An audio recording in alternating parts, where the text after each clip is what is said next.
Great. Yes, as you probably saw on your screen, this webinar is being recorded. And we asked, it sounds like there's some people that can't join, so we've had a request for that. So we'll just get started. And just for people who just joined, people are introducing themselves in chat, just name, title, organization. Jessica, for those maybe who just joined, I want to reshare the bit.ly link in chat for the PowerPoint to download. So today, what are our goals for today? We're first going to start backing up a little bit and understand the world we have right now with LaunchBoard, which is very much informed by some of the system-wide initiatives we have, which are the vision and student-centered funding formula. So we're going to back up a bit and talk about those and how that plethora of initiatives has led to a metric simplification effort and metric alignment effort in our California community college system. And then out of today, we really hope that you get a high level understanding of LaunchBoard dashboards because now we're up to 5 and the data sets are included. And then an idea of kind of some of the updates that happened for those of you that might have been using LaunchBoard for a while now. We always understand we've got kind of brand new people maybe to the system or using LaunchBoard. And then we've got people that have been using the LaunchBoard for quite a while. So we try to cater to both. And then we're going to demo the latest version of Strong Workforce Program Dashboard. Jessica will do that, and I'll demo the community college pipeline. And the reason we're doing these 2 dashboards, we'll explain more clearly, but those are the 2 dashboards that are at the top code or program level and sector level. So we're figuring this audience is probably mostly going to be interested in those 2 dashboards, trying to help you understand that you know where to go to get what you need to support other data that you might have, or to just explore.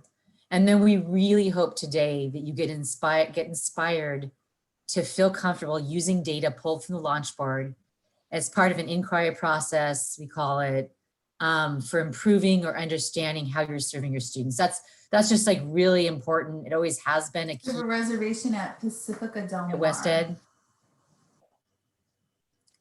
Are there any questions? Okay. So we'll just keep going then with the PowerPoint. So I have 3 very basic requests today. One is there really are no dumb questions when it comes to viewing and understanding data displayed on dashboards, right? We actually have quite a lot of data in our system that's shared. And so there's really no dumb questions. So please feel free at any time to raise your hand. And I've got, since there's 3 of us, we can kind of monitor the 3 of us, the chat. I also will pause between sections. And then at the end, we really, really hope that you take the time, or you can do it later. It's just a link to a Google form to do a 5-minute survey to help us improve not only the presentation of the information, but also anything to do with LaunchBoard and what frustrates you or what you like. We're trying to build in the continual improvement feedback cycle. We haven't been out in the field as much last year, but we're really back more in the field today to hear more today and other days this year to hear from you about improvements you'd like to see. And we're starting to plan out not only next year's build, but future builds. So that's really important to us that the voice from the field gets baked into these dashboards that are built by the Chancellor's Office, but that we as West Ed are really trying to bring in the voice from the field as well. Okay. So our backing up, if there aren't any questions. Okay, so our backing up, high level to talk about just what is metric simplification and alignment that happened that was not really very well communicated out there that's influenced our dashboard. So a really quick overview of the high level system initiatives we have, right? And this is really in the lens of for which metrics are displayed on LaunchBoard dashboards, because now basically a lot of our dashboards are funded and they are shown for accountability reasons, right? And so one of the biggest accountability frameworks is our vision for success, North Star, the vision, you hear it called. And so there's a link, those are links to the Chancellor's Office page to read more if you want. The vision actually spells out really clearly, like the metrics and the goals. And but basically what it is that it's just in simplified, it's metrics used by the Chancellor's Office to evaluate its overall performance, okay? And then student success, which is very much related to the vision for success, and the student-centered funding formula is really supplemental funding based on certain student outcomes, right? And so when you look in our dashboards, you will see the supplemental funding based on outcomes. There's also a base allocation for student-centered funded formula. There's nothing to do with that in our dashboards really, right? It's really the supplemental funding. And so there's been a lot of work on alignment with how those metrics have been decided to be defined by the student-centered funding formula group, okay, at the Chancellor's office. So, you know, if a metric in the student-centered funding formula is like 9+ CTE units, and you look on our dashboards and see that metric, it is aligned in terms of how it's calculated. There's a few little differences, but we'll get to that later. Another big initiative is the student equity and achievement, okay? And so that's really metrics and supplementary funding to support colleges in closing equity gaps related to access and success. And again, that would be associated with the student metrics dashboard. We'll start going through the dashboards in a little bit, but there's just all these initiatives that kind of feed into our work. The Strong Workforce Program is probably the clearest one that has a clear dashboard, which is the Strong Workforce Program dashboard. So that Strong Workforce Program, not K-12 SWP, right? That's a separate initiative at the bottom. This is the one that's been around for a while. Supplementary funding to support the higher cost of CTE with a focus on regional, sector, K-12 to college strategies with focus on CTE students, right? So the dashboard that we have are exactly the metrics that are used for the 17% SWP incentive funding. There's another base allocation, 83% for that funding stream as well. This dashboard is the 17% incentive funding. But those exact metrics, they're aligned again with student-centered funding formula definitions where we've been told to align. There's a little bit of difference, but the Chancellor's office makes those decisions. And then there's the guided pathways. And so that's really this framework, right? And supplementary funding for some colleges, right? There's just like 20 to support the redesign of colleges to make them more student-centered. So we know that every college is kind of undergoing some kind of reform effort, sort of under this guise or umbrella of guided pathways. So there's a dashboard that's first-time students to help with a few metrics that are key for first-time momentum, okay? So it's a very limited dashboard. And then we've got our California Adult Education Program, or what we call CAPE. So that's really supplementary funding to support adult education, which is in our state is delivered by K-12 partners as well as community colleges. And there's a focus on regional strategy. So those are the regional strategy for the non-credit CAPE world, okay, adult ed. And so we have a dashboard that's the Adult Education Program dashboard. And then K-12 SWP, this is our biggest unknown right now. There is written in legislation, there will be a dashboard on the LaunchBoard. However, we need data from CDE and we're still trying to figure that out. But at some point there's supposed to be a dashboard built on the LaunchBoard. It's been talking about it for way over a year now. But we're trying to get nailed down exactly what will be built to help with some metrics that would be displayed to show how well these funds are being used to develop these K-12 SWP pathways. Okay, so few, right? Initiative fatigue a bit, right? And these are just, you know, some of the higher ones. But so because of all these initiatives, it really pushed the need to have, and it started about 2 years ago or maybe more, talking about an idea of a simplified set of outcome metrics, right? Because we have outcome metrics for this initiative and different ones for this one, you know, and they're not aligned. And oh my God, what do? You can't do everything, right? So this idea that these concentric circles, we really have overlap of a lot of the initiatives in terms of the outcome metrics. And then from that, you've probably seen the next slide before because it's been around a long time. We've got our grid of which outcome metrics are included in which initiatives. And so I added to it just where on the student journey do you see the metrics? So you can see there's 3 on progress, 3 on success. What's pretty unique to our state actually in our accountability is we do have employment and earnings metrics in accountability. That's a bit unique, but you can see that we've got a number depending on the framework we've included employment and earnings. And so essentially these are the metrics going down here that are sort of pretty much, there's some differences and I'll going over those a little bit later. And then you can just see where they are included in all the different initiatives, right? And so you can see student success basically has all these metrics, right? So all the metric in student success and the student success metric dashboard, I'll show you today, all those have been brought into our oldest dashboard, the community college pipeline. And then the last note is that the economically disadvantaged is defined differently in the student-centered funding formula. It's only College Promise Grant and Pell Grant recipients with awards of more than $0. There's actually some awards that happen that are $0 in the system. That's different than what we use, which the Chancellor's Office has defined as a Perkins economically disadvantaged student, which is a little bit broader. We use a different definition for SWP calculations. And so I'll stop there. No questions? Okay.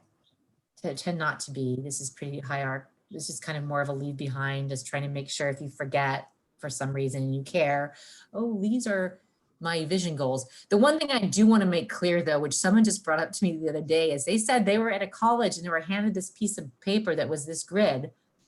And they were told, oh, you're in strong workforce program. Well, only look at this then. Well, that's not really true, right? Not only are there just these metrics, there's a lot of other things to consider. These are just high level outcome. And the fact that completed and transfer of math and English isn't part of strong workforce because it doesn't really make sense perhaps for CTE doesn't mean it's not still important, right? For those groups of students. There's still CTE students that are first time that, you know, we want to track and see if they completed transfer of math and English, right? Same with the average number of units. So this metric is an accountability metric in the vision goals that attempts to see how many units our associate degree earners have accumulated as they've been at any of our colleges. And it's quite shocking sometimes. Sometimes instead of, you know, a lot of times students don't just do 60, that's clear, but sometimes there's like 115 units that students have done. So this metric is something also that would be applicable to strong workforce program, right? So there's some goals that just, it's not like this nice linear, oh, you know, like, so it's just this grid was really trying to help with just the simplification and alignment display, right, of the metrics and the initiatives, but not to tell you like, this is only where you're focused. Okay. All right. So I just want to explain at a really high level what metric alignment means, right? It's basically the definition. And there's really two parts to definitions of a metric, right? First is who's included when you look at who to consider. And that's like the denominator. If you think of a numerator denominator, like for a percentage, right? This is the denominator universe of students. So out of all these students, the denominator, right? That's one part that has to be aligned. And then the second part, and that may or may not be aligned sometimes, right? Across different places. And then the part that is the most aligned is the numerator, like who gets counted as attaining the metric outcome, right? How do you say what, you know, earning, let's just take the 9+ CT units, like what grades, right? Do you say it has to be on the same top code, which is not the case for student-centered funding formula? Like how do you count those students? And so here's the example, right? Out of all students enrolled in the district in the academic year, so that would be our denominator, how many students earn 9 or more CT units in the district in the academic year, our outcome, right? And so we strive really hard to make that denominator match, and especially the numerator. So just know that that's kind of what we're talking about when we talk about metric alignment. And why do you want to do this? I'll get into a little bit later, but basically you want to see the same things, right? You don't want to see like a student earn 9+ CT units in student success metrics or student-centered funding formula, but it's not the same metric in strong workforce program, right? Because that's just kind of strange. And then you don't quite know what to do. How do you, you know, so this is really getting down to this level of detail metrics. And then just a note that a lot of times legislation or Chancellor's Office directive is now dictating our metric definitions. When Community College Pipeline, which was our first dashboard, was released, and even Strong Workforce Program, it was really practitioners in the field that very much influenced the definition of those metrics. Along came student-centered funding formula that got nailed down, kind of apart from everything, that really started to direct how we define our metrics. And so and then each initiative is a little bit different, right? So this, we're kind of getting to where it gets a little bit more complicated. For example, in Vision for Success, it's dictated in the legislation that only transfer to CSU and UC is counted, right? And not all transfer to in-state and out-of-state, in-state private or out-of-state. The vision counts completions of Chancellor's Office approved certificates 8 units or more, right? Associate degrees, community college bachelor degrees, while student-centered funding formula only does Chancellor's Office approve 16 units or more. So we've got still some disconnects, but generally, right, it's the same way you define and count. All right. Okay, so this is just really this idea of sort of oil and water a bit that happens still, right? That just to be made aware of, not that it stops you from using the data, but just to be sophisticated data users, is that while we say with this grid, we show that Venn diagram, it's true, the metrics overlap, the calculations are the same, but still the dashboards are for different purpose and different student universes. And now Jessica's gonna take over and start talking about all our dashboards and a little bit more about the purpose and the student universe and the distinctions between the dashboards, right? Where we kind of get this oil and water happening. And so Jessica, do you want to do your own slides or do you want me to keep? You can keep sharing. Okay, all right, I keep sharing and go on mute. Sounds good. All right, can you go to the next slide? Thanks, Karen. So as Karen mentioned, this is more a brief overview of what the LaunchBoard is. This might be more focused to the folks who are new to the tool itself or just new to the dashboards. Again, LaunchBoard is a suite of dashboards. It's not just one tool. And since I've been at West Ed, we've grown exponentially. So I started about 3 years ago. We had 2 data tools, and now we've expanded to 6. And each of these data tools focus on different initiatives and highlight different student populations, just like Karen just said. And this growth is not just West Ed. We rely on a number of different partners. Education Results Partnerships is our development partner.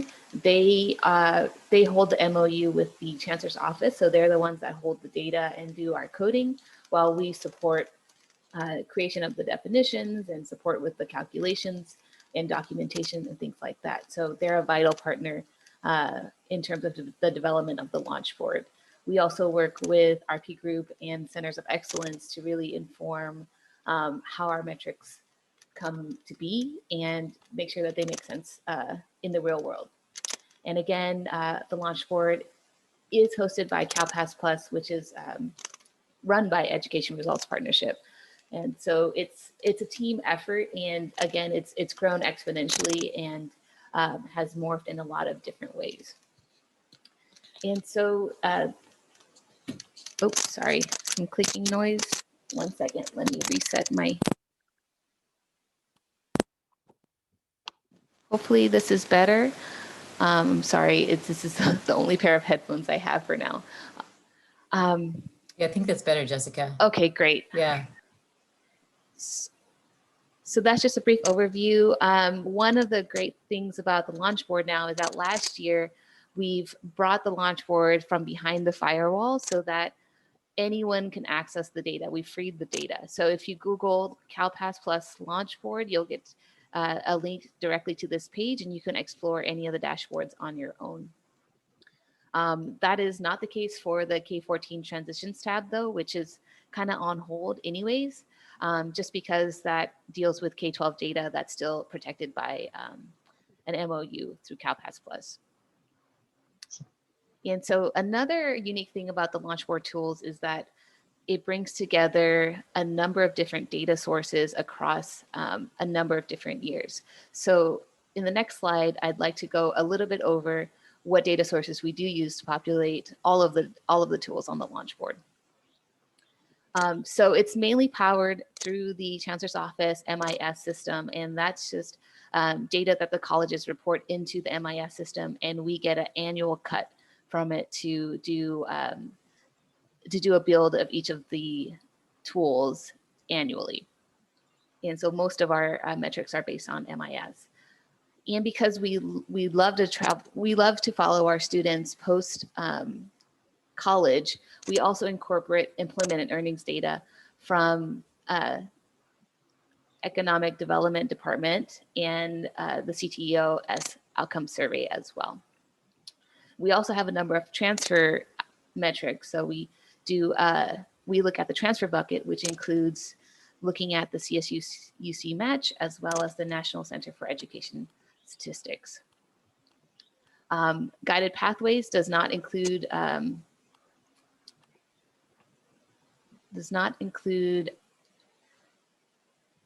metrics out after post-secondary, because that's really focused on first year momentum points. We've also have a deal with the Department of Apprenticeship Standards to help track students who are in apprenticeship programs who receive journeyman status, just to help us inform our success metrics.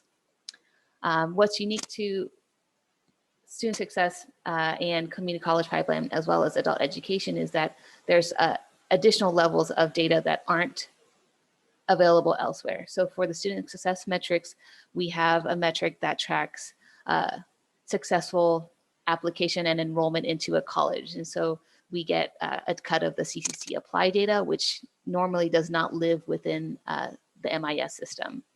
For the community college data, community college pipeline data, we incorporate K-12 data from CalPass Plus, as well as the EDD labor market data, which is unique to CCP.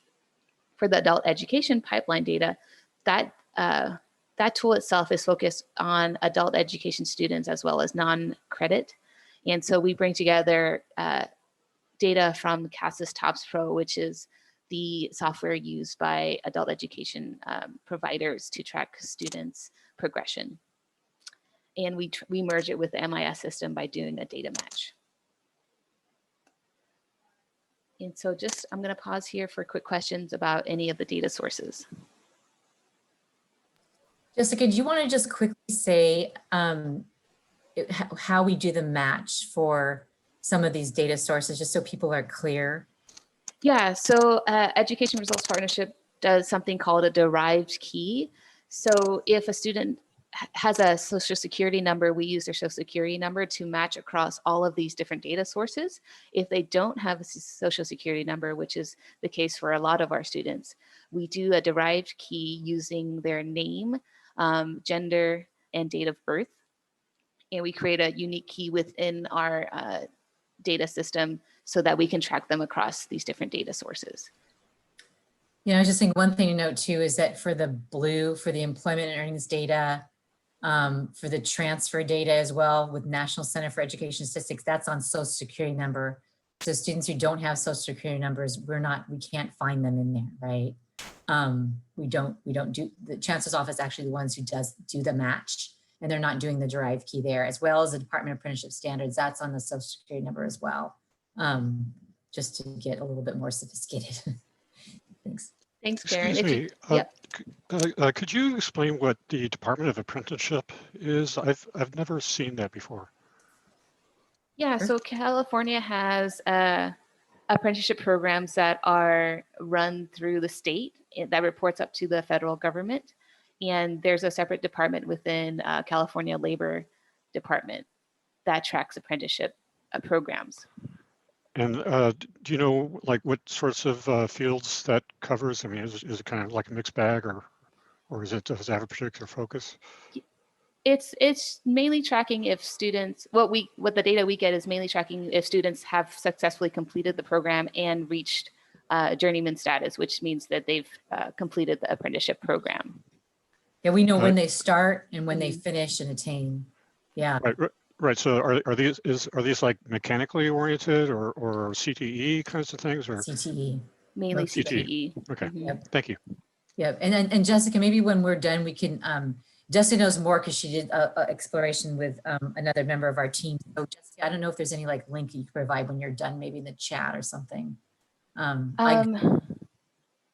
Yeah, I have to dig around a little bit just because it's been a bit. But yeah, apprenticeships, we have your standard ones, which is the construction and trades, and then there's new and emerging ones, which are more IT related. But it's an interesting field for sure. Yeah, and so, and so I do have a question about management. In MIS is a management information system. So here's like, oh God, we're like everybody in our system. We have these acronyms, right? So we say COMIS, which is Chancellor's Office Management Information System, or we'll say MIS. They're the same. But yeah, it's just our lingo for a management information system. Thanks, Karen. If you go to the next slide, I wanted to talk a little bit about some commonalities across the dashboards. And so as Karen talked about a little bit earlier, we've arranged our dashboards in a way that would simulate student progression. So when you start at any particular tool, we're going to be looking at the beginning of a student's journey. So it would be, we would want to start at enrollment, and then we dig into the type of student they are, demographics, things like that. And then we go into their learning journey. So it could be student progression, success, and then we end most of the tools with the employment and earnings metrics. So you'll see that all of the dashboards kind of organize in this manner. So you can quickly jump to which section you're most interested in. We also know that most of the metrics are kind of useless if you can't drill down into a specific student type. So there are standard disaggregations or drill downs provided that are usually, it's going to include age, race, ethnicity, as well as gender. And for some other metrics, there might be additional drill downs depending on how relevant that is to the tool and the metric at hand.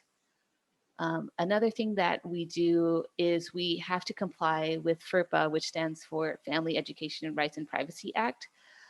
So that is to protect students' identities within these public dashboards. So what we do is we suppress small cells. So if there's a metric with 10 or fewer students that populate that chart, we're going to have to suppress it or not show it. Additionally, there's some additional layers of suppression that happen if you can do basic math to kind of figure out the answer. But that's why some data might be available but not showing, because we have to protect our student identities. And just a quick note about the employment and earnings data, exactly what Karen already talked about. We can only do it with SSNs and for students who became employed. We can't really track students who are self-employed in the EDD UI wage file. We can only do that through the survey data, which has its own limitations. Lastly, we've tried to incorporate the ability to export the data in, I think, all of our tabs now, all of our tools now. So if you don't really care about the data visualizations, you can just jump straight to the export and do your own thing with these data. Lastly, last year we spent a lot of time on documentation. And so all of our documentation of our calculations, all of what these different metrics mean, has its own page now on our website. So you can go there directly if you have any questions about how any of these things are calculated or where they come from. And within each chart, you can get direct access to that specific calculation. So there's no digging around anymore. And we also try to provide a little bit more resources, though that's something we're building out currently. So Karen, would you like to add anything before we move on to the next section? Nope, I think you did a great job. Did you talk about CTOS though, the self-reported that, so the reason we do the CTE outcome survey, and for those of you that don't know, that's funded by the Chancellor's Office for all the colleges. And now it's been expanded to non-credit. And so we will start, I think next year builds at least the first year display non-credit information. There's been a pilot going on for a while. And so it's a cohort of students from our system. We couldn't do every single CTE student, or it would just be too expensive. So that data is always 2 years lag, but it complements what we can't get in the EDD UI wage file. So like job and fill the study that was on that matrix of metrics of our accountability, that's the only one in there that comes from a survey. And so it's just really all we have, because when we do the match with EDD, all we know about the student is the quarterly earnings of the student and what industry sector they worked in. So if it's flagged that they worked in an industry in construction, for example, we have no idea if they were the construction site manager or somebody that had an office job back in the office. We have no idea, right? So that's why we have to do this survey right now until there's another way to get that information. That's a survey of our CTE students after they left our system, basically. That's all. Thanks. Those are very important distinctions. I know a lot of people are interested in the employment and earnings data. So the next few slides are really going to be an overview of the 3 tools that we're not going to cover in detail today, but we wanted to get some people familiar with it in case people ask about it, or you're exploring the LaunchBoard and just want to know more about the different tools.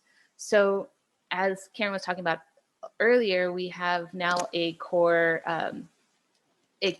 tool called the Student Success Metrics, which has become our source of truth for most of our other dashboards, just because we want to have more standardized metric calculations throughout the LaunchBoard.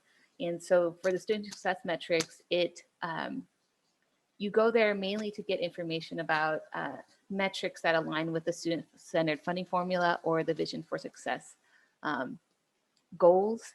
You can also go there to explore student outcomes for students who have expressed specific goals. So it could be, not every student is going to be degree and transfer oriented. Maybe we have students who are adult ESL or more short-term career focused. So within the Student Success dashboards, you can drill down to the most relevant metrics for those students with those specific goals, and you can get outcomes for them. Next slide, please. This is a little bit more information. Again, these are leave behind slides. The Student Success Metrics is an accountability focused tool. And it's the tool where we're gonna capture the most students. So there's literally no barrier for the student to be included in this dashboard. Any student with enrollment will be counted. One limit, yeah, go ahead, Karen. Well, yeah, but we just, so right now we're not including anybody that has been a special admit student, but that decision, like Jessica, we learned yesterday, that's going to be reversed for next year's builds from the chancellor's office, where there's not a lot of students, but so as long as a student has a non-special admit enrollment in the year, they will be included, allowing for any kind of special admit enrollment in any prior term in a year. So that will include more students as well. So, but right now we basically start with it. We just take out all special admits from all terms, which is, so that's going to be modified for next year's builds. I know I'm not trying to get too confusing, but I think that's just kind of an important decision. I think it was a little bit unintentional what happened initially, so that's going to be corrected. And this is kind of the world we live in. It's pretty complicated, and like Kathy Booth, for those of you that know her, I've seen her present. She likes to say it's like chemistry, where you got your periodic table, and then you're really creating organic compounds, and you've got to take, 2 hydrogen, 1 oxygen, and that's really what a metric is. And then sometimes we take 3 hydrogen and 1 oxygen, and that's very different. So this is just kinds of things that get pretty complicated. So right now there's no special admits in the universe of students. Essentially, they've been taken out, but we will be adding back in special admits who've had enrollment, as long as that's the special admit have a non-special admit enrollment in our system. So thanks, Jessica, for letting me take that time to explain. No worries. One limitation to the Student Success Metrics is that you will not be able to access program level data. So this is very high level student outcome information. If you want to do the program level stuff, we're going to cover that in the demos, but don't go here for program level information. So next slide, please. Okay, so our next dashboard I wanted to give a quick overview is our Guided Pathways dashboard. It was really developed to support the Guided Pathways initiative within California, and it's meant to help track first-time momentum points. So really our students getting to college, and how they're doing in the first year. So we're only counting first-time credit students in this dashboard. If you go to the next slide, Karen. And so this is really to help support that. And one big caveat we wanted to say is this is very California focused. So a lot of the metrics, or some of the metrics, will not align with the national guided pathways definitions. It's really for the California specific. Did you want to add anything here, Karen? Well, so this is our only dashboard that tracks the same cohort of students. So first time non-special admit credit students in the fall, but their first time in the district. Again, this is all dictated to us from the chancellor's office. It's tracking those same students over time through all the metrics, right? Whereas all the other dashboards are snapshots in time. So they're not the same students, right? So it's just the students who transfer to a 4-year this year, right? The students who transfer to a 4-year the next year. It's not taking the same students who started in fall of 2013, let's say, and tracking them, right? So that's just much of a distinction with this dashboard. It's always been a cohort dashboard. We are adding a cohort view into the first dashboard that Jessica talked about, the student success metrics for next year's build. And so just I know that gets a little too sophisticated. A lot of times at colleges, like with research offices, you're easily able to do cohorts of students, right? Exact students who started at the same time and keep tracking. So our views are snapshots in time, right? Of completion or momentum or success for whatever we're measuring. So, but this dashboard is not, again, it's tracking first time. So these would be, when you look at a year, it'll be the first time non-special admit credit students in the fall in that year and then tracking them out. Thanks, Karen. That's an important distinction. And then the last dashboard I wanted to cover quickly with you guys is the adult education pipeline. I talked about this a little earlier, but it's really focused on non-credit adult education students. You'd go here to really look at the following question. So how are my K-12 and community college non-credit students doing? A lot of the metrics map back to the California Adult Education Program Initiative. So we can see there within the adult education pipeline, we've also added an ability to view first-time versus returning student outcomes. So you can look at those two types of groups separately. And a lot of the main metrics focuses on tracking transition from adult education into post-secondary and then into the workforce. So it's really kind of set up to track those momentum points and those transition points. If you go to the next slide, Karen. I think I talked most about this a little bit already. One of the differences between the adult education pipeline and the two other dashboards that we discussed is really this adult education pipeline is created for program review and improvement. And so you can drill down by adult education program, but not community college education programs, if that makes sense. So you can look at program outcomes for ESL students. You can look at program outcomes for CTE students and compare them across each other. The metrics created within adult education pipeline are aligned with WIOA because a lot of our colleges are reporting to WIOA 2 and most of our adult schools are reporting to WIOA Title II as well. And then where appropriate, we also align with the student success metrics. Karen, do you want to add anything to this slide? No, I think so. Just I imagine everyone knows what WIOA is. The Workforce Investment Opportunity Act is the acronym for that. So that's kind of our North Star for this dashboard. It's so important in this world. So it kind of trumps everything. Thanks. So I wanted to, before we move on to the next section, I wanted to pause for any quick questions about any of the three dashboards that we just discussed. I have a question about the adult education pipeline. So apparently, is that then unidirectional in terms of tracking movements of students from adult education to post-secondary? Is there no way of seeing whether there's any movement in the other direction? We do have one metric that does track if students ever went to college and then came back to take an adult education course. Okay, thank you. Mm-hmm. And we also brought in, that was part of last year's bill, we brought that in. We also brought in some co-enrollment metrics to see if students are co-enrolled between programs, institutions. So yeah, we hear a lot of those stories about. That's good. That's good to know. Thank you. Back and forth, yeah. And just I was going to say, just a shameless plug for us. The Cape Summit is happening at the end of this month, October 26th to 29th. So if you're interested in learning more about adult education, feel free to sign up to the Cape Summit. I think if you just Google Cape Summit 2020, and we have an adult education pipeline focused webinar scheduled for the 29th at 8:30 a.m.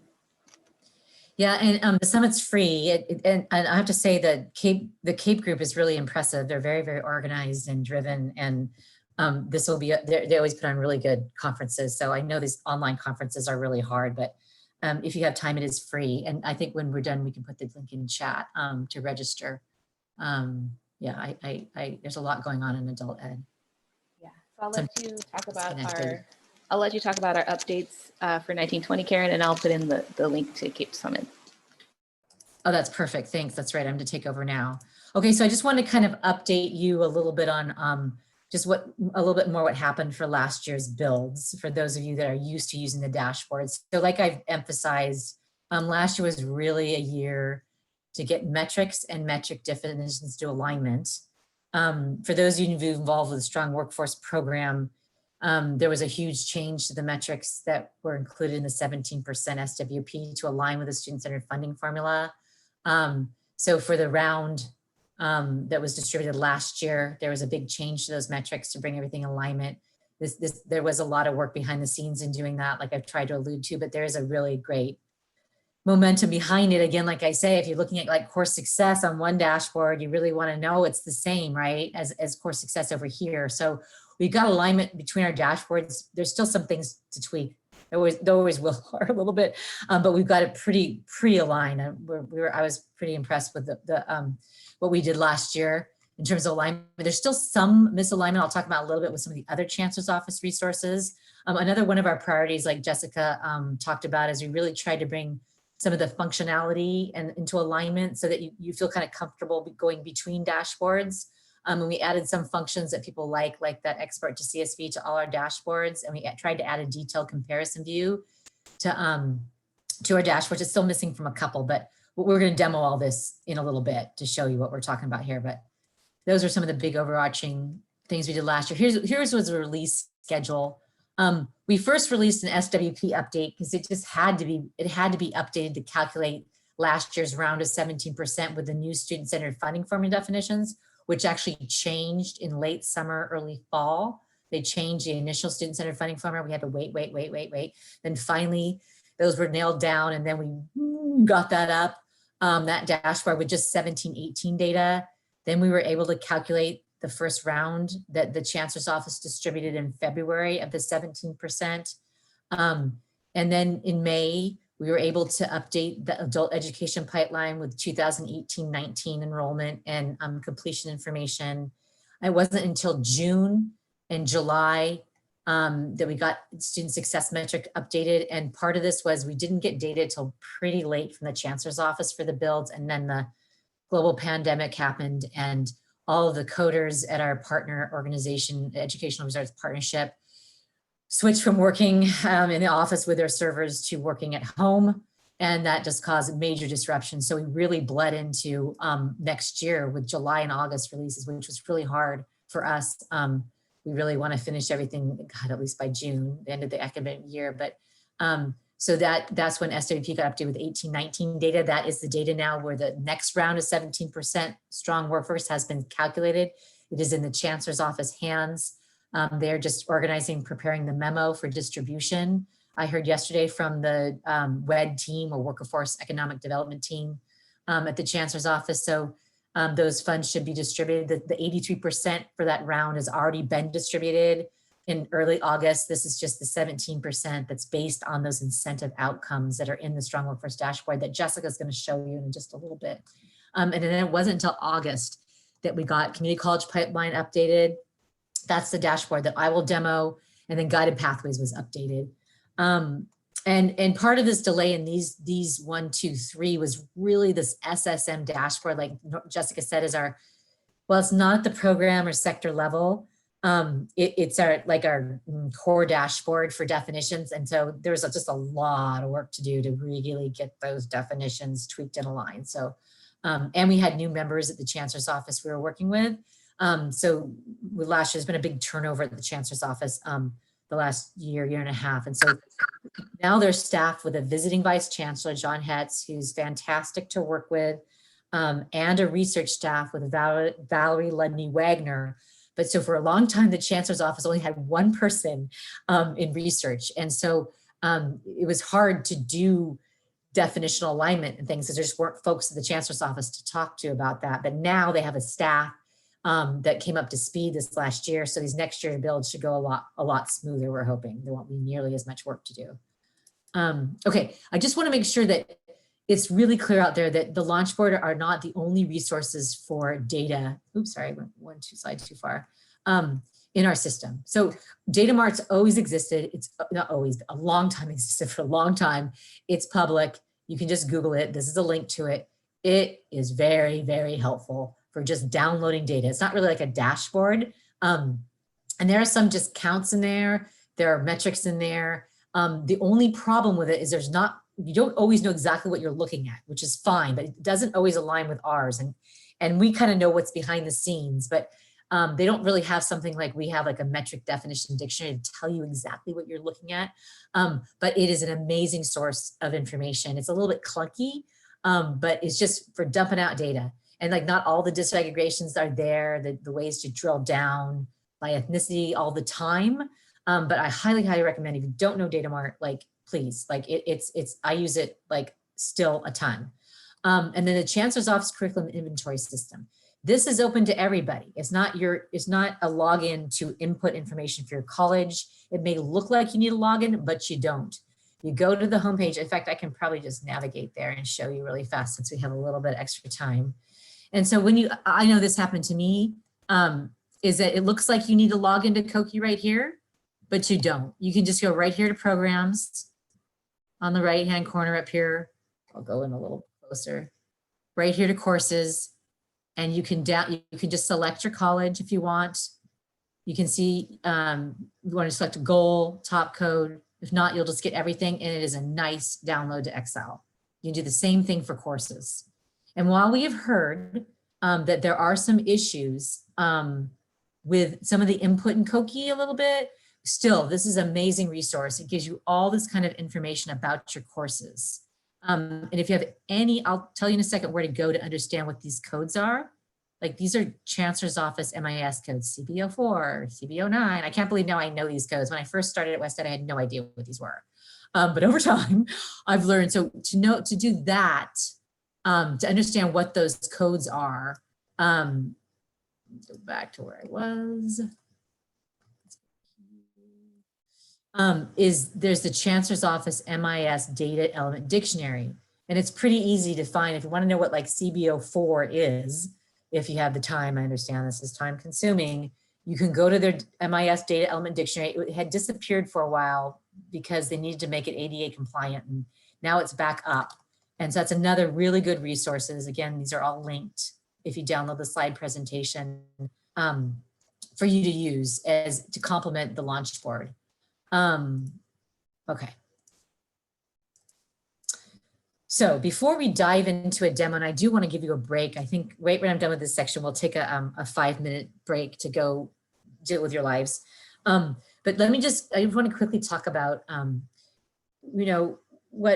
what we sort of learned about dashboards, and this goes beyond just our team. It's sort of people out there that work a lot with doing educational dashboards, longitudinal dashboards, what we call them, because you're really tracking students.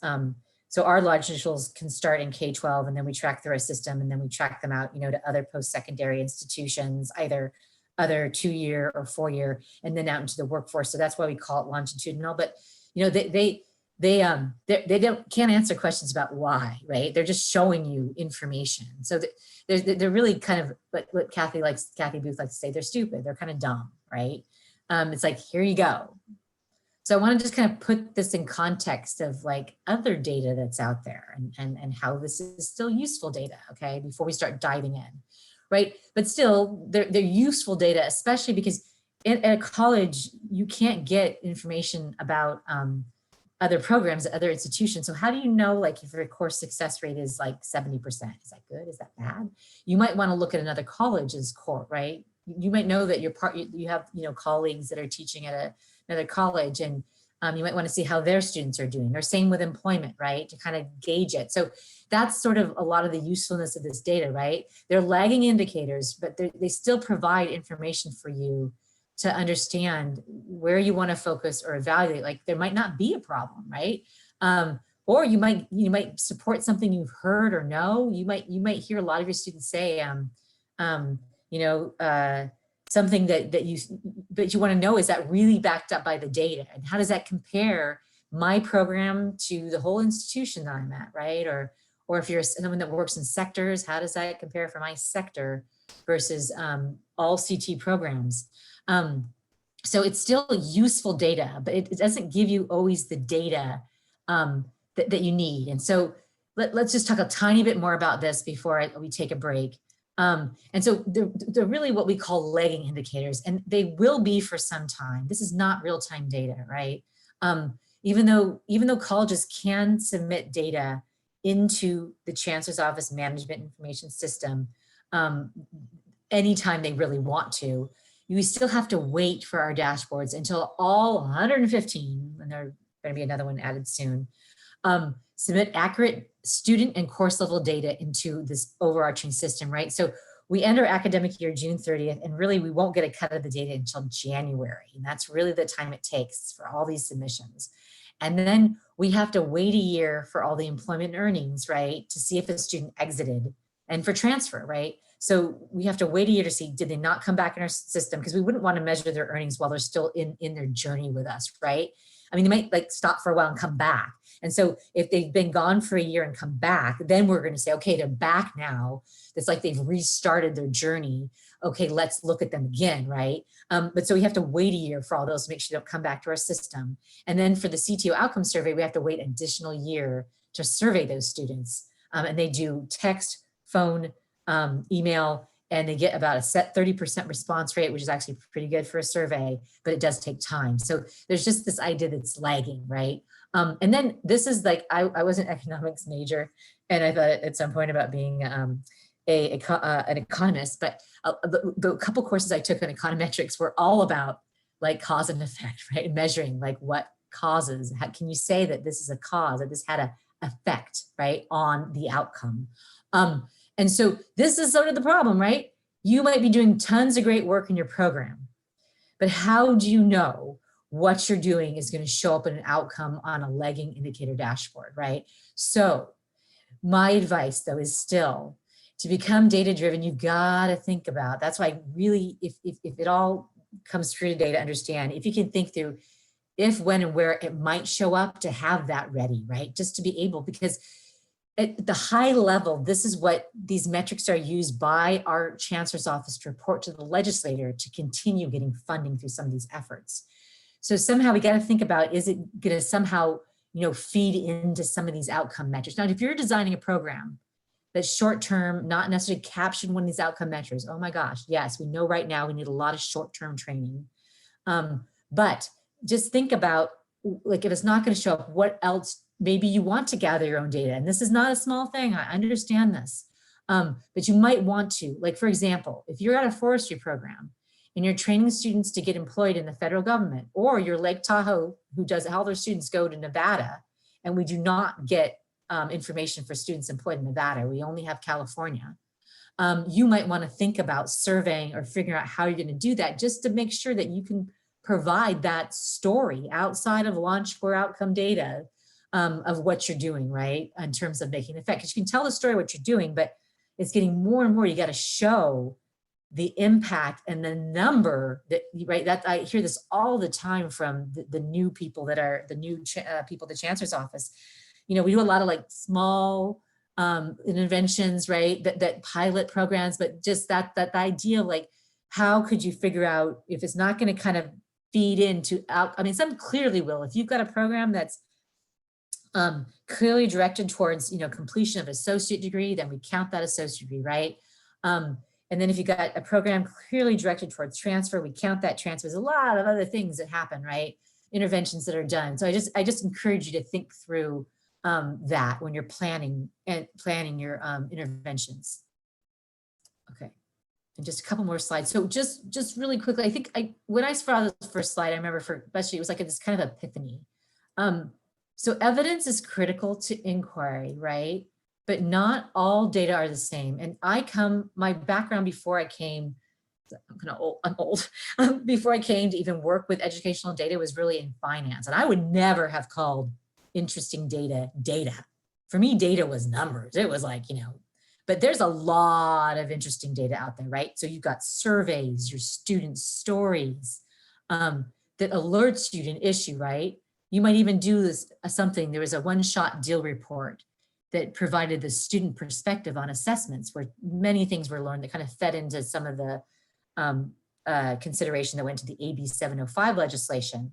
And so like we learned, like people would show up to take assessment tests and they had their child with them and they didn't know they were going to take an assessment test. And so that's great information, right? That's kind of that qualitative information. And then you've got useful data, which is where we kind of do the launch board. So for example, in the guided pathways tab, it shows that only 12% of students statewide make it through transfer of English and math in their first year, right? So it's aggregated outcomes that might give you a hint at some structural issues happening, right? And especially like when you drill down by race, ethnicity, now in the world we live in, to see the equity issues we've got going on, right? And then some of it, out kind of control, but to recognize that it's there. That's a lot of this useful information, but really that actionable data that you need to take action, like that's outside of dashboards, right? So for example, and if you're in an institution, you might be able to get this from your research office, there's an MMAT formula that applied to specific students, allowing colleges to determine exactly the amount of support that might be needed to help them be successful in a college level course, right? So that's at student level, very specific. So you don't get that out of dashboards, right? But so I'm just trying to frame this of where it kind of fits into your inquiry process, right? I have a feeling a lot of people live in the interesting data world. If you're faculty, especially you've been around, you've heard the stories, or you're an a CT advisory board, you talk to employers, there's just like all that interesting data, right? It might be more formalized than that. But that's just where you're kind of balancing, right? All these ways of our plethora of data now that we have to deal with, and trying to think of how the LaunchBoard could help you, like take some of your stories, validating the data of the LaunchBoard potentially, right? You hear a lot of students say that they're going, that they're working in a certain sector, like that information's on the LaunchBoard. So just let's try to put this context of what we're going to look at in a little bit. And so that's where the LaunchBoard fits, right in the middle there. And so now I'm just gonna look at chat really quickly. Was there anything, Jessica, from chat? Yeah, so I just wanted I think Dwayne was able to work out the Koki website. Just wanted to make sure Tanya had her question answered sufficiently. Yeah, please feel free to unmute if anybody wants to. Okay, great. Yes. Okay, so why don't we take it's 11 o'clock. If we don't mind reconvening at about 11:10, I think that's fine. Don't you, Jessica? Yeah, give people a quick break. And if you want, I mean, I'll probably just step away for a moment, but I'll come back probably about 11:05 if you have any questions or just want to chat. We'll be here. Examples of things like that. So just really quickly before we dive in the demos, and we'll just right away, is the reasons why we're focusing on a strong workforce program. It's the only dashboard, or one of two dashboards to drill down to the top code level or sector. Again, it's really for the 17% SWP incentive funding. It does include students with a minimal course taking pattern. So they have to have done at least a half a credit unit or 12 or more positive attendance hours in any non-credit courses in the world. So there's a little bit of a hurdle to get into the dashboard that's different than student success metrics. And then it is a subset of metrics that will be in our beefy community college pipeline. So when you look at our community college pipeline that has that same minimal enrollment threshold, this just has a lot more metrics besides just those accountability ones.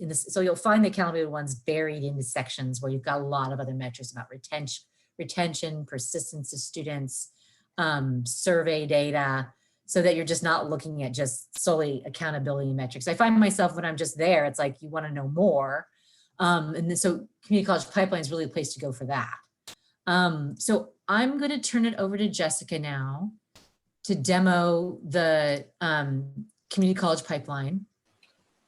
Oh, great. So Dwayne, thank you so much. Looks like you've got some specific points in chat. I'll stop sharing and Jessica, you can take it away. All right, thanks, Karen. And I'm just going to slowly demonstrate how to get to the SWP dashboard and how to navigate the different features. Again, we are hoping this is going to be a very interactive session. So at any point, if you have any questions or if I'm going too fast, please put it in chat or just stop me, unmute yourself and stop me at any point.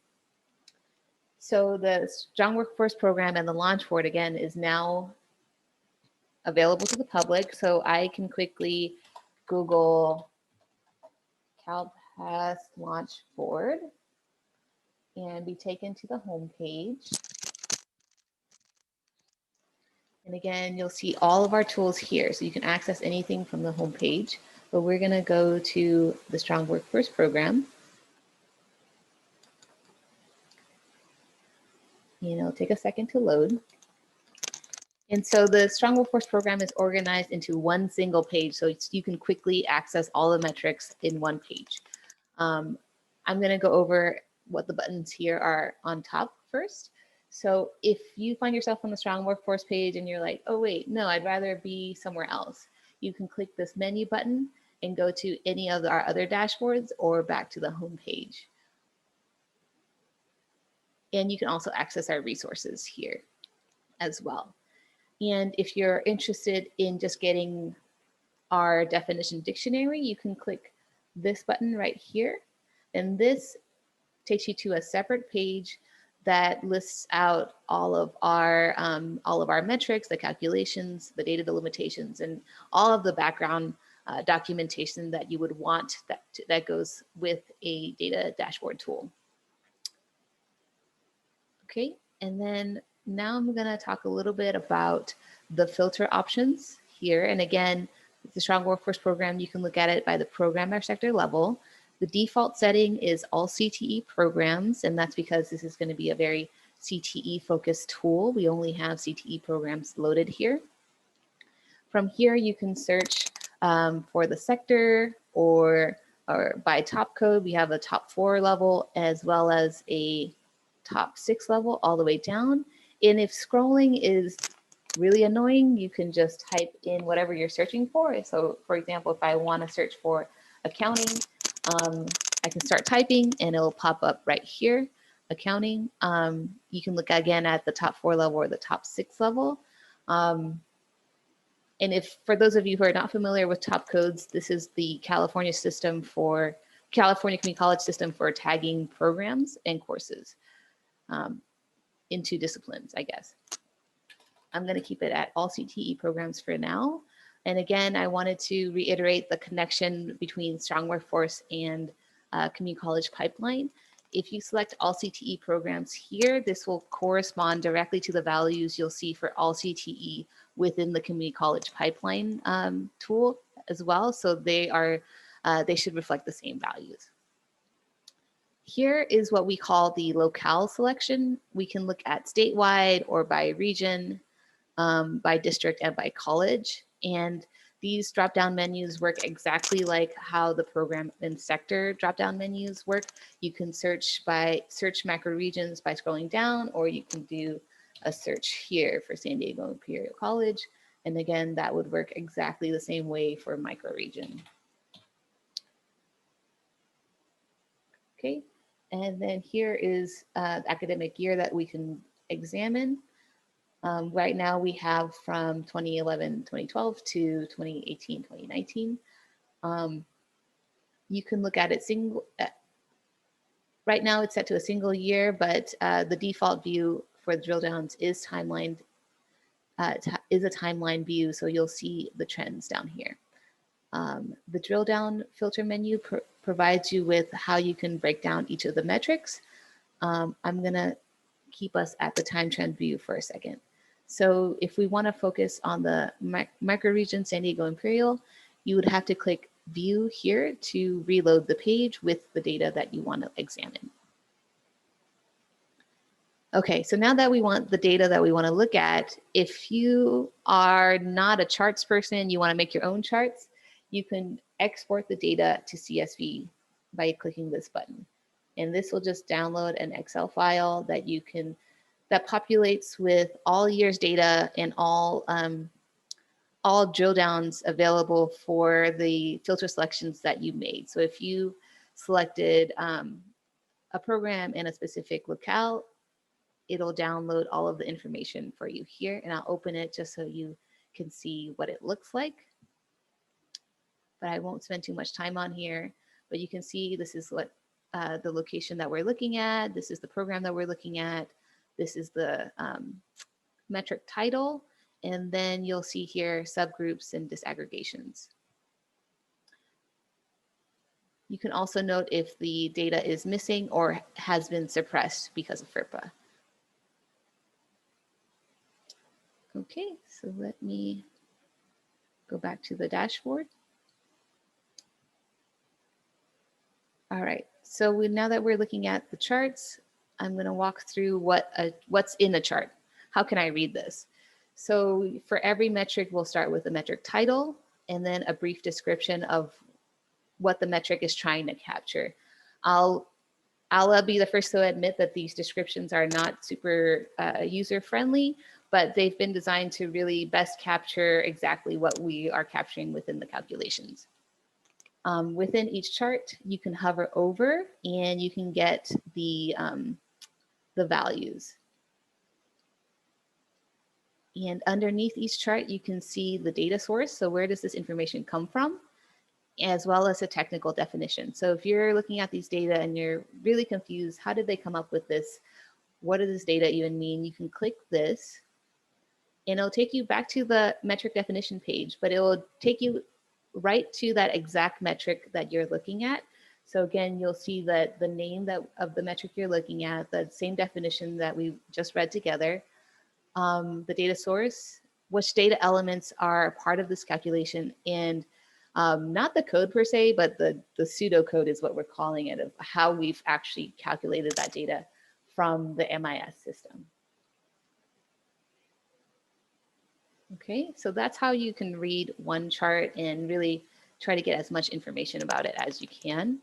And so for the Strong Workforce Program, we have the number of Strong Workforce Program students we're capturing, the number of students who earned 9 or more career education units within the district in a single year. And again, with some metrics will be percentages. So this hover over text is really important because it tells you what the exact numerator and denominator is within that calculation. Okay, the next metric we can see on the Strong Workforce Program dashboard is the students who attained a non-credit workforce milestone within a single year. Our success metrics, which is kind of the completion metrics, which means the student either earned a degree or certificate or attained an apprenticeship journey status. And then once we get to this section, basically post-college outcomes is what we call the lagging indicators, exactly what Karen already described. We have to wait for students to not only exit the system so that we can start counting them. And so the latest year data will not reflect for any post-college outcomes. So if we're looking for students who transfer, we're not going to have 18-19 data right now. We have to make sure that they've exited the system and have not transferred somewhere before we can capture them within this metric. For the job closely related to field of study metric, you can see that the lag is 2 years because this metric itself is based on the CTE outcome survey. So we have to wait for them to exit and then wait for the Santa Rosa Junior College to survey them and then get the results back. So there's a 2-year lag for the CTE outcome survey data. And then the last 2 metrics on the dashboard is the median annual earnings metric. So you'll see what the median annual earnings is for exiters within the San Diego Imperial microregion, and as well as the number of students that are captured within this metric. And the last metric is, oh, actually there's two more metrics, sorry. The next metrics is median change in earnings. So from the start of, before they entered college and after they exited college, what is their change in earnings? And the attained a living wage metric is our last metric. So one thing I did want to point out here, and it's kind of hidden in this page, but if you go to our footers for any of our dashboard tools, we have nestled in a number of resources as well as the dates in which we got the data to populate the dashboards. So here you can see that we got the MIS files January of this year. And so if there's been any changes within your college after that date, this will not be captured within our dashboard.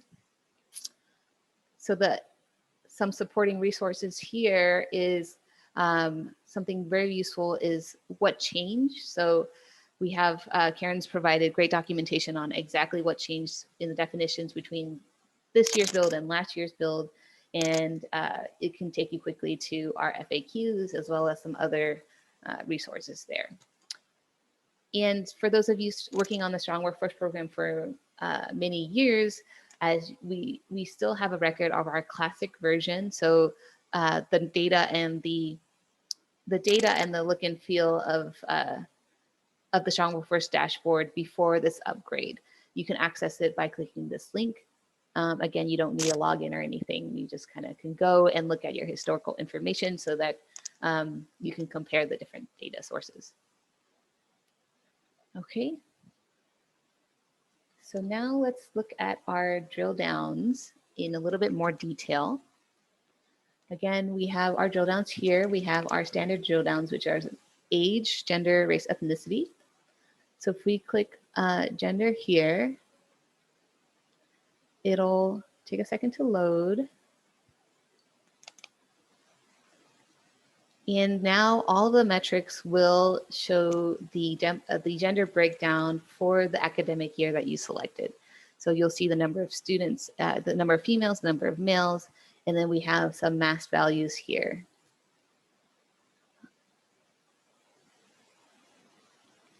And for any time you have a drill down and you maybe want to clean it up a little, all of these charts are interactive. So if you click a category, you can just get rid of them from the chart and you can just focus on one specific category. So if you're just looking at females, you can do that. If you just want to look at females and males, you can do that. Most of these buttons are interactive and you can clean up the chart any way you like. Something new here that we added is additional language to help you understand when and if we did mask your values and why and how. So if you click here, it'll give you a little bit of more explanation about complementary suppression, why we do it. And then you can learn a little bit more here where we detail exactly what we do for all our launch boards in terms of our suppression logics. Okay, and then one thing that is unique to SWP and Guided Pathways is this benchmarks tool. So if we do benchmarks, it'll load a number of things. So it'll load what we have currently selected, which is the microregion San Diego Imperial. It'll compare it with the macro region, which is the same in this instance. And it will also compare it to the statewide number as well as the top microregion in the state. And it looks a little bit better in a percentage view just because comparing against the state using numbers really doesn't make sense. But for metrics that have percentages, it's very useful to see how your region is doing compared to the state and then compared to the top region in the state. And if you change your select into district or college, let's see. Mendocino College, I know this is not in your region, but if you select a college, the benchmarks will change. So we'll have your college displayed the district in which the college is located, the regions in which the college is located, the statewide numbers, as well as the top college in the state, versus before we had the top region in the state. So you can compare region to region and college to college in terms of benchmarking your results. So I'm going to go back to our default time trend. I'm going to go back to San Diego. And every time you select different filters, make sure you click view and reload the page because it doesn't do it automatically. And so the last thing I really wanted to show you is this detailed comparison view. So if you click here, a second filter option will pop down and you can compare different programs. So if we wanted to look at all CTE programs versus just the advanced manufacturing program, we can look at that. And then obviously if we want to keep it within San Diego, you can do that. And then click view. Let's see, it didn't work because this reset itself when I changed my locale. So that's something we're trying to fix as well. But bear with us.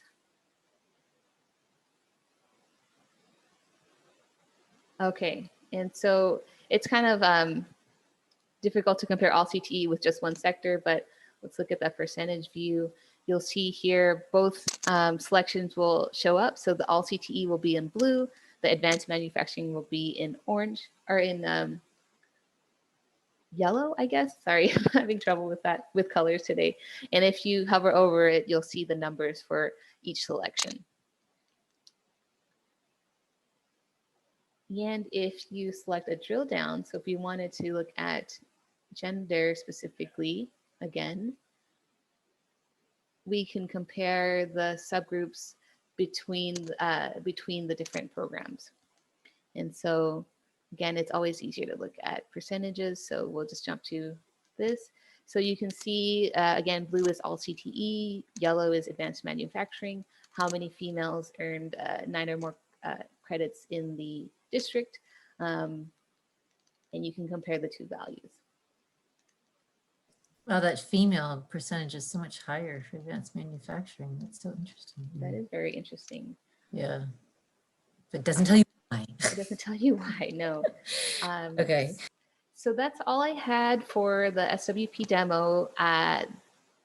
You can look at this and much more with CCP that Karen's going to go over with you in a second. But I wanted to pause and make sure there were no questions, or if you wanted me to do, if you wanted me to look at anything specific again, please unmute yourself or put it into chat.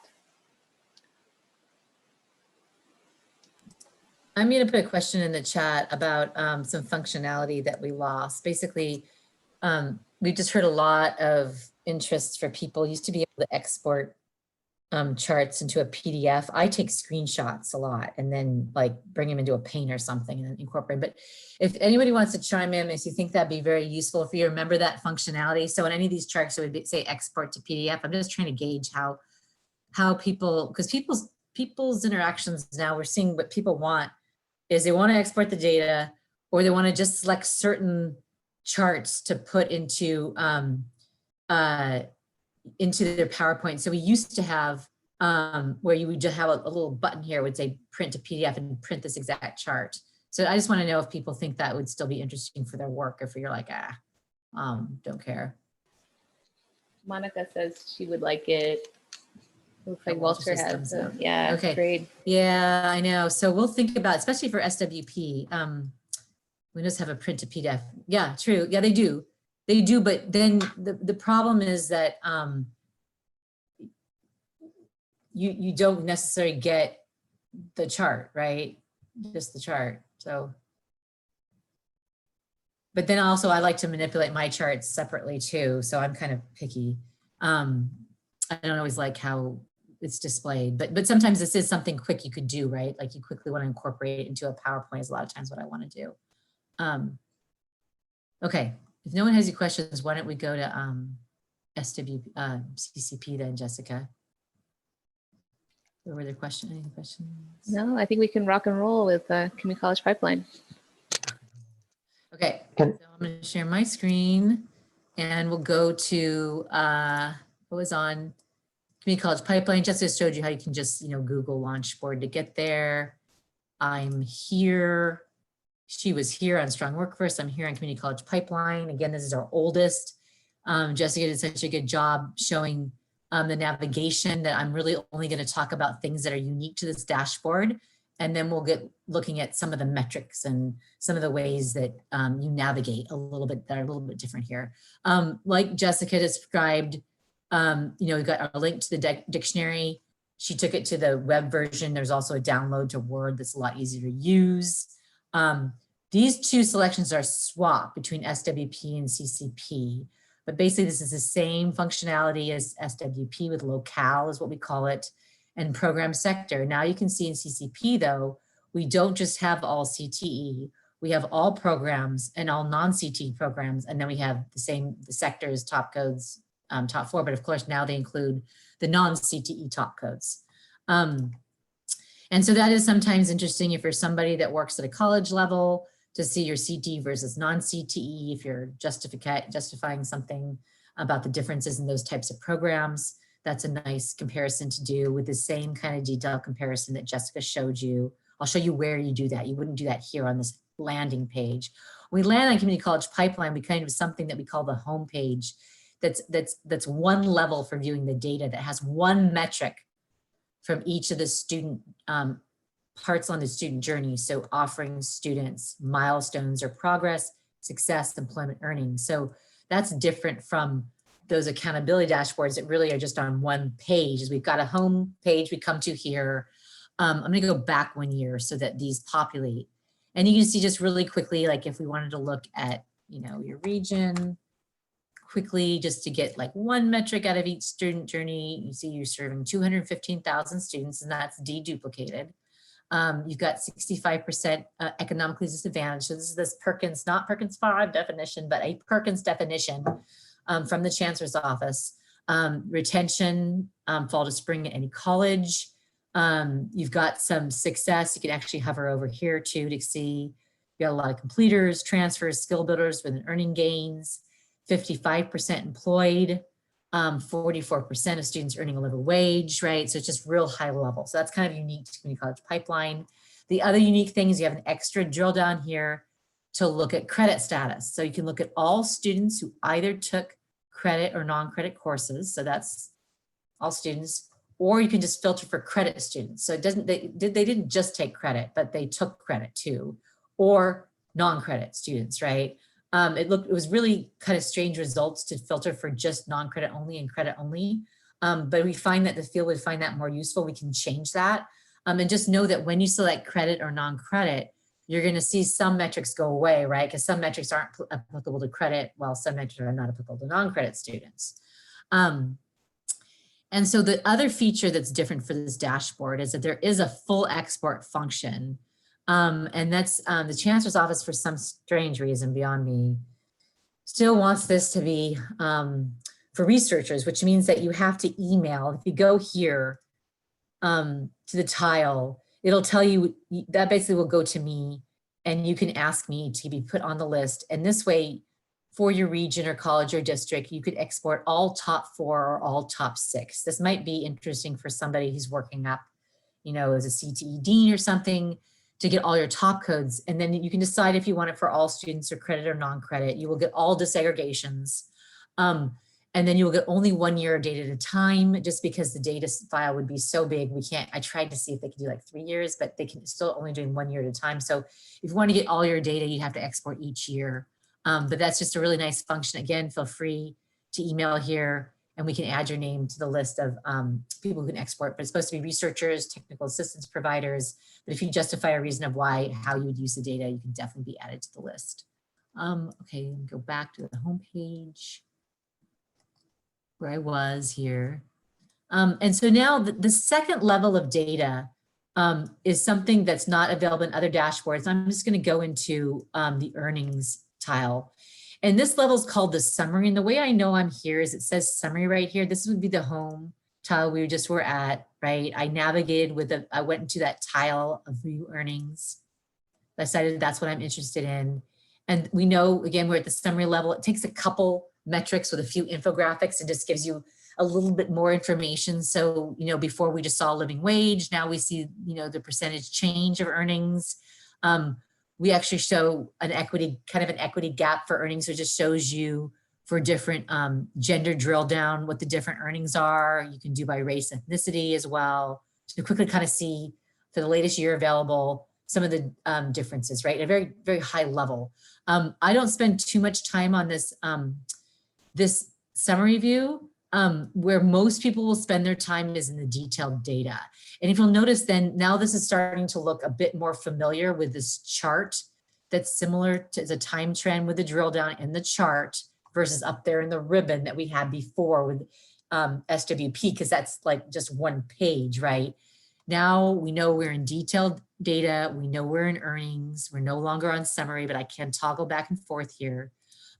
The one nice thing on this dashboard are these arrows. And a lot of times, if you don't know about these, you could have a lot of frustration with, you keep going back to the home page to go into views, but you can just toggle through the student journey. So let's say I want to go back to employment, back to success, back to milestones, students, and offerings. So I can do that either at the summary view level, I can toggle and I stay at the summary view level, or I can go into the detailed data and still toggle between the different views. The other thing that we've got on Community College Pipeline, Jessica explained this carrot on SWP. The resources will be different for this dashboard. But again, we have the dates of the files, very similar files, same dates. But then we also have this click here to view resources. And this is a whole library of resources that's been developed over time. If I go from this page, it tends to take me to resources that are available for the tile that I'm at, which is progress. And so let me go back to the home page and show you on the home page, just so you see how, let's say that maybe I'm having problems with understanding what this expert data to CSV is or something. I can go into this resources and start looking for anything that might help me. And so you can just start looking. I find sometimes I don't find, because I already look for export in here, but I just will say I want to like look at what export comes up for export. I've got a resource about using that export and exactly what the columns mean. And so it's just a big library. And for people that are new to your system, I kind of advise that you send them here. Some of it's a little bit outdated, but there's especially the videos that were done when we had a different interface of the dashboard. And over time, we will keep updating these. I updated a bunch of them for this release. And you can see we have a bunch of different types of resources, infographics, short videos, briefs. I've updated a lot of these briefs and some of the detailed guides. Some of the longer briefs that like were done by the RP group are still really valuable information. And so it's just know that that's there as potential resources, especially if you've got somebody new to the system, you just kind of want to send them someplace.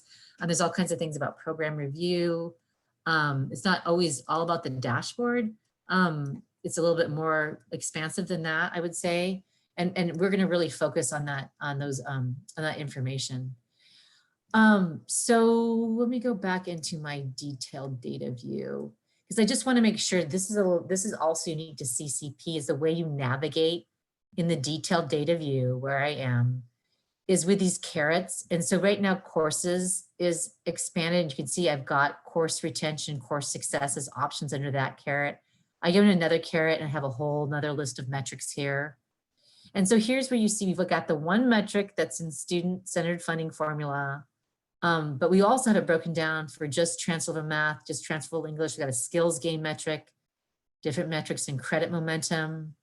And so we'll go into one of these. The other thing that we've got in CCP that's unique, not with just the time trend, is we've got the table below that gives you all of the data by year, so that here you can hover over and see these counts, but here it gives you the percent and the counts to quickly look through and say, oh, wow, we've been pretty stagnant on our course retention rate, hasn't changed much. And And then, so just so you know, that's a little bit different. Always usually at the bottom, we have the CTA outcome survey responses. When I press this, anything here, it's going to tell me that it's not yet available. So I need to go back another year for that to populate. Okay. And so that's just really unique. And they all we all made them look the same for detailed data. So it always will be the same. On success, you've got just tons of students earning awards. So we've got all kinds of ways to look at the award levels. There's this attain the vision goal completion definition that's an accountability. You just want to look at apprenticeship journey level status. You can do that. Again, anything can be broken down by our disaggregations. The one thing I do want to show you, unless there's something in chat that applies to. Okay, great. Sounds like you guys are taking care of each other. I think it is consistent. Yeah. Right, you have to email the, yep, perfect. Thank you. That looks answered. But I do want to show you then, let's look at employed in the second fiscal quarter after exit. Whenever you're in employment or earnings, so that's, you know, we're up here on the home page and you're in either one of these tiles, employment or earnings, you're going to see that added to the drill down has been completion status.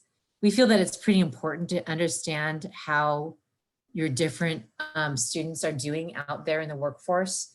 And so this is just a real high level to say, okay, anybody who attained an approved certificate, that'd be 8 units or more from the Chancellor's Office, or a non-credit certificate. We include both, but they have to be Chancellor's Office approved. So they're not under 48 hours for non-credit. And then you can see associate degree earners, you see just what the difference, not a lot of difference between those different populations. Again, this is down in the table for the year selected. Let me go to the most recent year here. You're going to see that disaggregation broken down in the table to quickly look to see not only counts, right? So the numbers, but also the percentages. You can see there's a bit of a difference between students who just got a certificate versus, oh, wow, look at that. Your local certificate students are more employed, which maybe makes a lot of sense because students might already be employed. But then, so just know that you can do this with any employment or earnings data that's on the dashboard. Let's try the annual. So the annual earnings after exiting is the metric that's used for the attainment of the living wage. If you broke that down by completion status, this is always kind of interesting, your skills builders, and this is very common. Your skills builders that might have already some work experience, of course, right? Coming back to get some training. You can see then that they're actually earning more earnings than some of the other completers. And this is just one for completers here. Again, the table will tell you exactly how they compare and the number, right? So sometimes when you're drilling down by program, these numbers might get really low. And again, if they're below 10, we're going to suppress for FERPA reasons. And I know that's very frustrating, but that's just what we have to live with right now until there's any kind of decision made to lower that. If you're at the survey data, it's suppressed at just 3 because we don't know who responded to the survey. But there's just a lot of ways. There's some longer term metrics that we brought in to look at your students 3 years after exiting or 5 years. You're going to find some labor market information in the dashboard, again, from Centers of Excellence to show you the numbers that the top jobs map to whatever your selection is. And then this is a level where you really want to do that detailed comparison that Jessica showed you earlier. And it looks like I lost my regional. Let's go back to San Diego. And Karen, with just a 10-minute warning, FYI. Yep.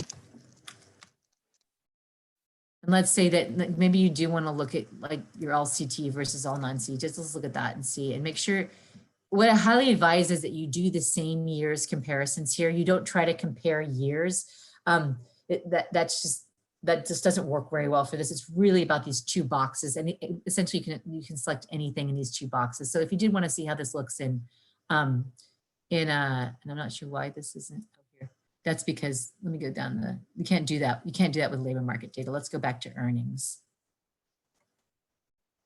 And so it always reminds you like what's what. So we're not surprised, you know, that CTE programs have pretty high earnings. That's measured 2 quarters after exit. So essentially, we consider all students, no matter when they really exited for our dashboard, they exit in June. And then we look and look at that second quarter earnings. This is all defined by the student-centered funding form. It's also the same as WIOA. We look for those October, December wages, and we take them times 4. And so that's what these median annual earnings are. So, and again, we don't show for anybody who's still enrolled in any kind of education. And so then you can just do this kind of comparison below in the chart. Will show you exactly how it compares for each year. And I did want to say one last thing. Let me get rid of the detailed comparison. Is when you are at a macro region or micro region view, one thing that we've done this year is below the table that you'll get without a regional view is you'll get every college in the region and how they compare. And so for people that are working at a regional level, this is how you can look quickly to see for the year selected. We couldn't do every year and this would be too much. You can see what that is for each college. That's kind of a nice feature to make sure that you know it's available. It doesn't work for multi-college districts. So it's only at the macro or micro region level that you'll see this, and you will see it for every single chart. And so like I was looking earlier, just know this students tab has just a plethora of metrics about your students. So if you want to get like real data, you probably know pretty well who you're serving, but like, let's say first gen, you want to understand that. Again, you'll be able to look down at the colleges and see some of the differences. It looks like, you know, I know what's happening here is it's just not populated for some of these colleges where it's not reported perhaps. That's why perhaps it's so low. First gen might not be the best one to look at. Let's look at, let's say prior course taking. So they previously took a high school, CT high school course, okay? So I'm at the regional level. Let's look at San Diego. This is what I was looking at earlier, which was pretty interesting, is I was pretty surprised to see the Imperial Valley College. I don't know much about regional, I'll confess, that, you know, you got like really higher rates of students who have previously taken a CT course in high school. And then pretty similar amongst your other colleges. There's just things like that that are interesting if you're at a regional level or you want to do comparisons, that kind of thing. We had early college credit. There's just a lot of information here about, this is where you can see about full-time, part-time students in your system. Like I heard somebody talk about how he knew that his students, you know, were working during the day.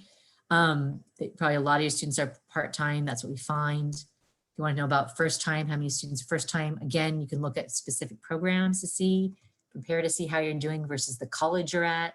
All those kinds of things are how you could explore. To not tell you. Janine had a great question about Perkins. Oh, Perkins, yes. Perkins and capturing that data.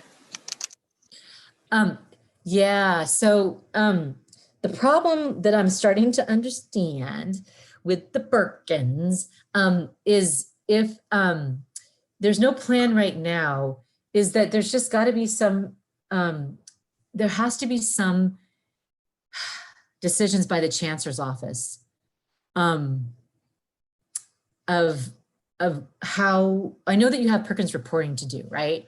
And I know that's rolled up at, and we've always had this. I have been, before I joined Wested, I remember sitting in a small trailer at Napa Valley College with somebody who was just banging their heads with Perkins reporting and trying to figure out, you know, how to do some of the reporting from some of the information he had at hand.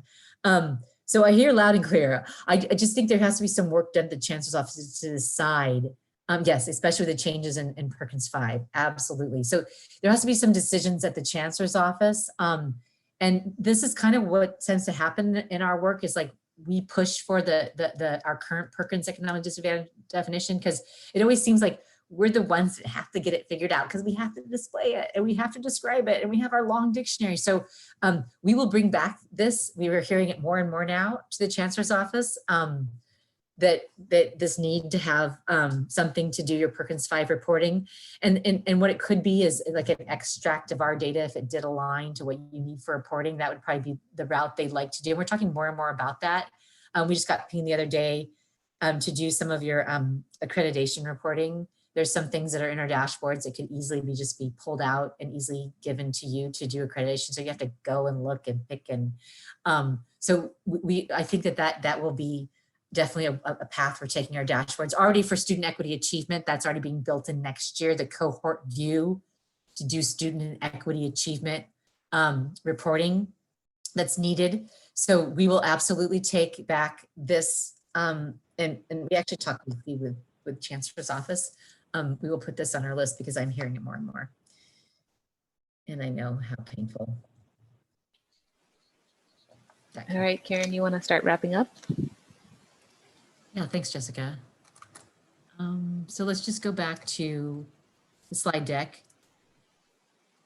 And just we have do one slide just kind of about, we're hopefully ran out of time like we usually do, even though we had 2 hours, is just trying to like think about, and if you want to chat or you want to put this in the survey, anything that information, and I would really love for Alan, if you have a chance in the survey, to put in some of these things you're thinking about to enhance something we might display that's more about a little bit more qualitative, like top reasons or something. That kind of thing, we just love to know, like what would you really use, right? And for program review, for anything that you do at your college that's just kind of repetitive, using data, that would help us understand, to know how you know, if this is like what else you might need or what you use out of our dashboards. And so I won't do this right now. This is next year's priorities. We do have some Chancellor's Office webinars. There's one today on Community College Pipeline. I actually think what we did today will be very similar, or it's actually a lot deeper than what we're going to do this afternoon. But please, for the other dashboards that we didn't cover today, and for the 17%, these are the dates for the Chancellor's Office webinars. It will be a lot. Some Chancellor's Office talking, and then our West Ed team doing a lot of talking as well and presenting. We do have a survey link that we will provide in chat, and I bet Jessica's already thought of that. Yes, she has. And so we really encourage you, we really encourage you to reach out to us at any time if you're frustrated with something that we've shown you today.